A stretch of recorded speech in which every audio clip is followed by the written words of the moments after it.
사랑하는 남녀가 섹스에 몰입하는 이유는 무엇일까? 단순한 성욕일까?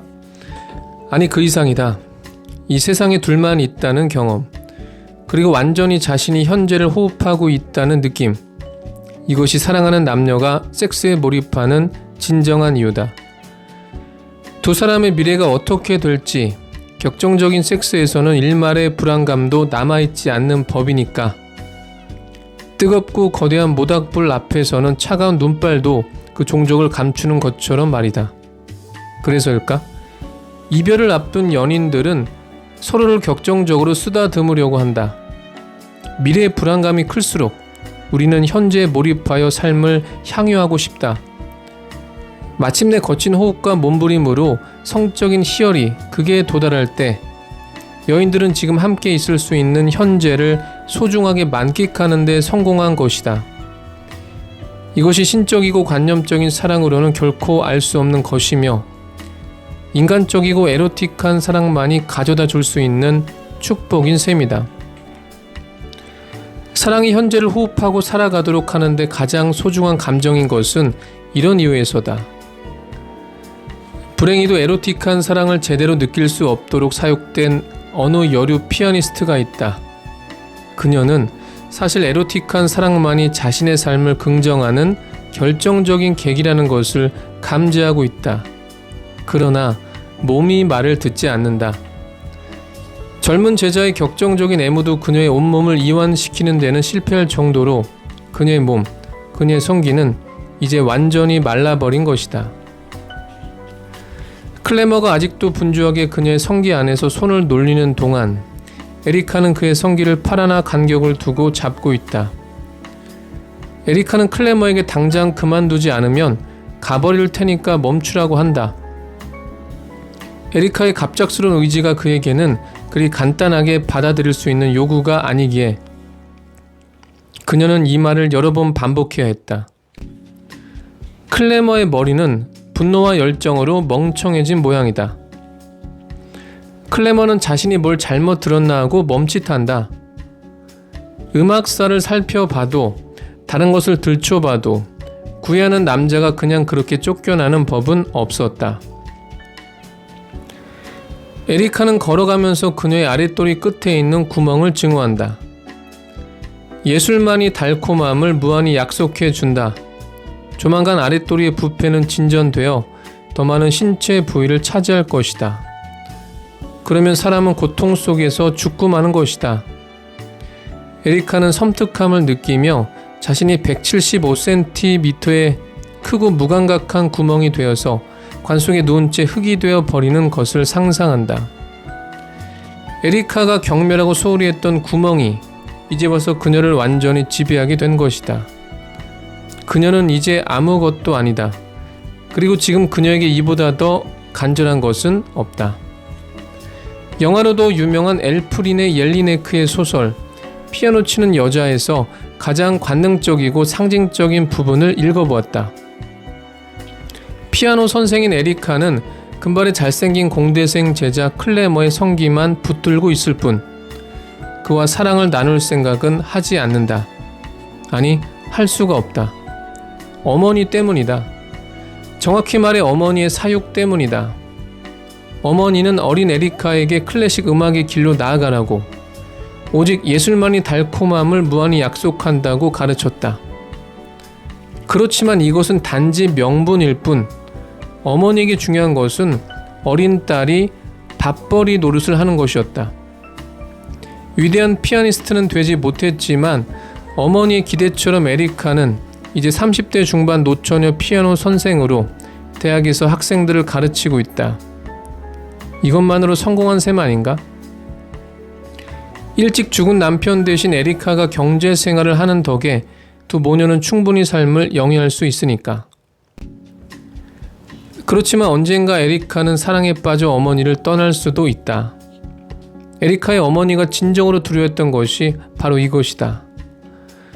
아무 벌이도 없이 노후를 홀로 보낸다는 것은 정말로 무서운 일 아닌가? 그래서 어머니는 에리카를 어린 시절부터 철저하게 사육하여 자신과 함께 있을 수밖에 없는 존재로 만들었던 것이다.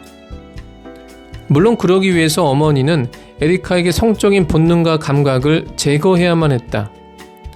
성욕이 걷잡을 수 없이 터져 나와서 그것이 사랑으로 꽃을 핀다면 에리카가 어떻게 자신과 함께 있으려고 하겠는가?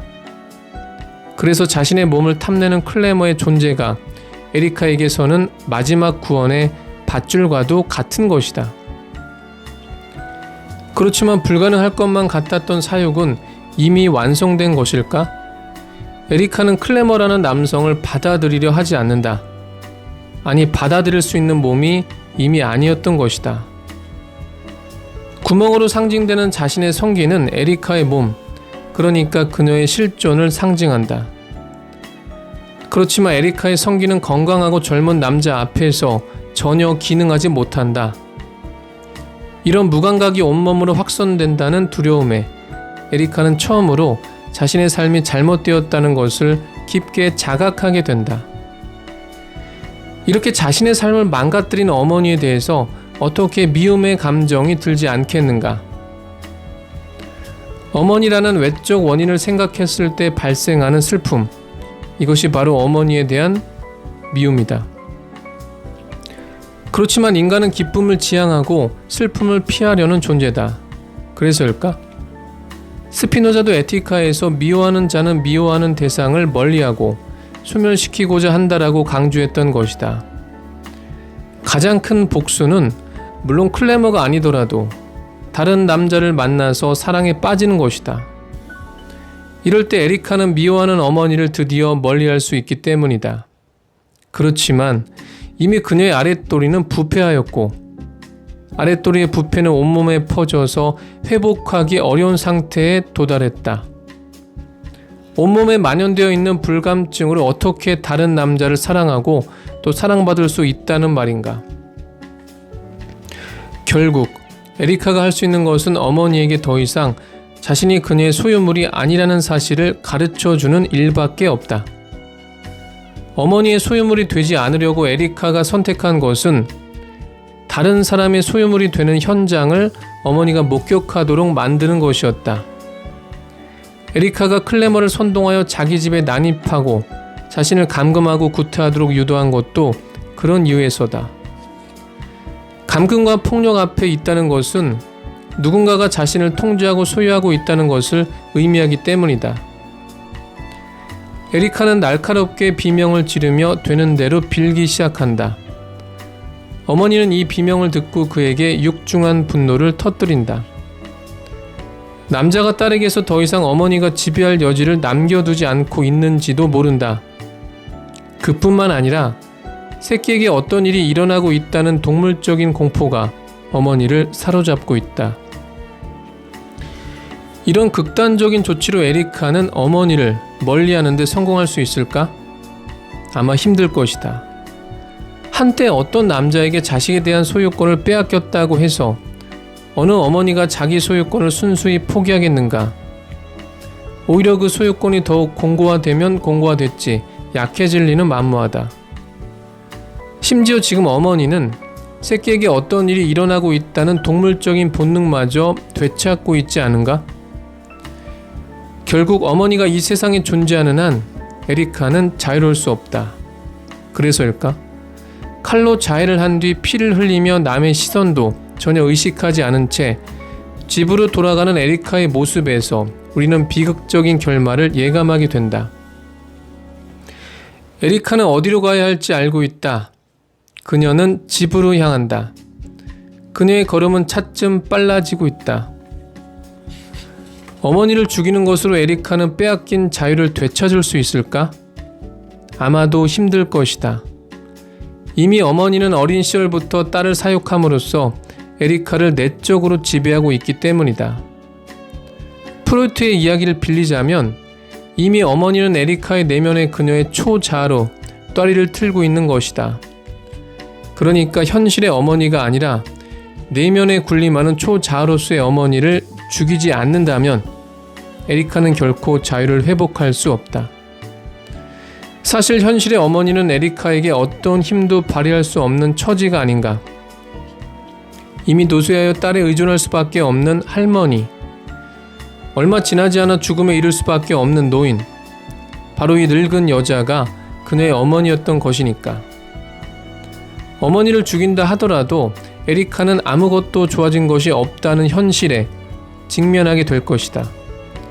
그리고 마침내 자신이 진정으로 죽여야 하는 것은 자기 내면의 어머니였다는 사실을 알았을 때 에리카는 절망할 것이다. 결국 자신이 죽어야 모든 것이 끝났다는 것을 알았으니까. 얼마나 씁쓸한 장면인가. 사랑이라는 감정의 반대는 미움이 아니라 무관심이라는 이야기가 있다. 한마디로 헛소리다. 정말로 누군가를 미워해 본 적이 없거나 누군가로부터 미움을 받아본 적이 없는 어린아이 같은 사람이나 할 수 있는 이야기다. 한 번도 제대로 미움을 받아본 적이 없는 사람이 타인에게 느낄 수 있는 감정은 사랑 아니면 무관심일 것이다. 당연히 이런 사람은 사랑의 반대가 무관심이라고 이야기하게 된다.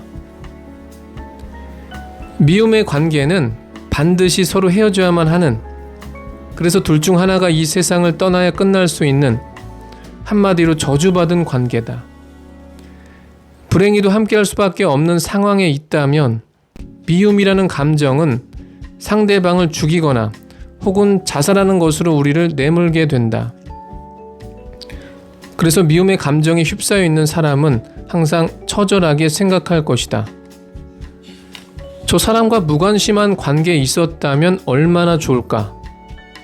그랬다면 둘 중 하나가 죽어야 끝나는 관계도 없었을 테니까. 그러니 미움만큼 비극적인 감정이 또 있을까? 어떤 인간에 대해 무관심한 관계를 소망하도록 만들 정도로 처절한 감정이니 말이다. 그러나 어쩔 수 없다. 미움이란 살아야겠다는 의지를 감소시켜서 우리를 고사목처럼 만들어버리는 감정이다. 그러니 자살하기 싫으면 상대를 죽일 수밖에. 반대로 상대를 죽일 수밖에 없다면, 반대로 상대를 죽일 수 없다면 내가 죽을 수밖에. 자살을 선택했다면 우리는 이렇게 꽃도 피우지 못하고 세상을 떠나는 자신의 운명을 저주하게 될 것이다. 그렇지만 또 한편으로는 이제 더 이상 슬픔도 없을 것이라는 사실에 안도하면서 행복하게 눈을 감게 될 것이다. 반대로 미운 상대를 죽인다면 어떤 처벌을 받더라도 기꺼이 감내하게 되는 작은 기쁨을 조금씩 되찾게 될 것이다. 사랑의 반대가 미움이 아니라 무관심이라는 순진한 이야기를 하는 사람을 만나면 그에게 미소를 띄울 일이다. 다행스럽게도 그는 미움이라는 비극적인 관계를 경험하지 않았으니까.